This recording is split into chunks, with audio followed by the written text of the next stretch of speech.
Enfin, c'était notre état d'esprit quand vous nous avez présenté ce texte il y a 6 mois. Enfin, un texte de bifurcation écologique après vos condamnations pour inaction climatique. Enfin, les libéraux que vous êtes allaient abandonner la funeste illusion d'une start-up nation, d'une France sans usine qui nous a menés où nous en sommes aujourd'hui. Car l'existence même de ce texte est bien un aveu d'échec. L'échec de votre politique et, soyons honnêtes, de celle de vos prédécesseurs aussi.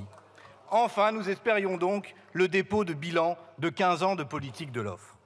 Mais évidemment, comme d'habitude avec vous, même quand on n'attend rien, on est quand même déçu. Car ce texte est une coquille vide, sans ambition, et 6 mois d'examen n'auront pas suffi à le remplir. À l'arrivée, il n'y a toujours pas de vraie planification, pas de stratégie à partir des besoins du pays, pas de virage pour la sobriété en énergie ou en eau, pas de progrès sur l'éco-conception ou l'obsolescence programmée. Bref, ce texte est une nouvelle occasion manquée. Mais en même temps, me direz-vous, qu'attendre des gens qui ont bradé Alstom?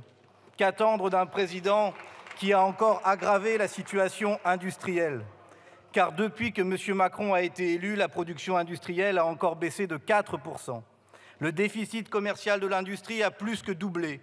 La part de l'emploi industriel dans l'emploi total n'a jamais été aussi basse. Voilà votre bilan. Prenons un exemple. Valdunes, dernier fabricant français de roues et d'essieux pour le ferroviaire. On est au cœur de l'industrie verte, non? L'actionnaire chinois veut se désengager. Une nouvelle fois, le capital privé prouve qu'il ne sait pas garantir l'intérêt général du pays. Il n'est guidé que par la rentabilité à court terme. D'ailleurs, depuis le 6 octobre, toute la richesse créée dans le CAC 40 est captée par les actionnaires. Vous ne le savez peut-être pas, mais nous avons franchi le 6 octobre, le jour du dépassement capitaliste. Depuis cette date, les Français travaillent gratuitement pour les actionnaires et ils le font 3 mois par an chaque année.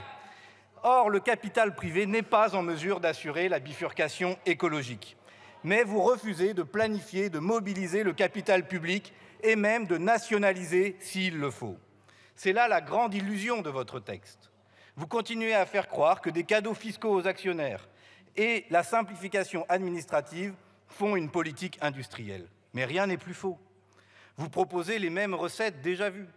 Votre dispositif phare dans ce texte, le plan d'épargne avenir climat, est objectivement assez ridicule d'un point de vue des montants en jeu, et surtout, il repose toujours sur la libre affectation par le marché. Vous n'avez donc rien d'autre à proposer qu'une forme de texte macroniste peint en vert et encore en vert pâle.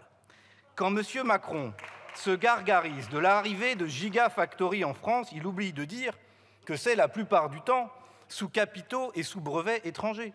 Il est donc d'abord en train de créer des gigadépendances pour demain. Pourquoi dépenser ces milliards d'euros pour subventionner ces capitaux étrangers et non pour créer, par exemple, avec eux, des co-entreprises garantissant un minimum de souveraineté industrielle? Pourquoi? Sans doute parce que vous refusez de rompre avec le libre-échange et la toute-puissance des actionnaires. 2 millions d'emplois industriels détruits par la mondialisation ne vous auront pas suffi. Vous laissez la Commission européenne continuer à vider le sang industriel de la France. Le protectionnisme est l'un des grands absents de votre texte et de votre politique. Vous avez refusé tous nos amendements en ce sens, même les plus modestes, même ceux qui concernaient seulement le bilan carbone des panneaux photovoltaïques installés en France.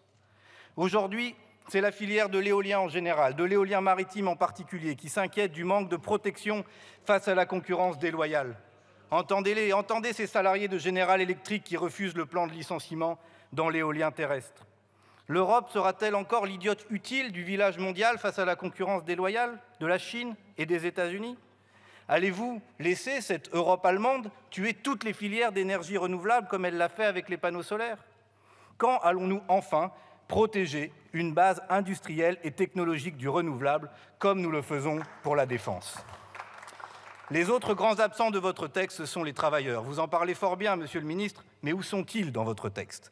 Ils ne sont pas là. Pourtant, quand on parle d'industrie verte, c'est d'eux dont on parle, de leur vie, de leur métier, de leur amour du travail bien fait. Ce sont eux qui, si on les avait écoutés, auraient permis à la France de rester dans la première division industrielle.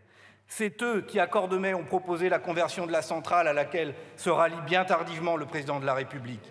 Mais vous avez refusé même un amendement qui prévoyait seulement une négociation dans les entreprises. Vous voulez faire sans les salariés, les travailleurs devront donc faire sans vous.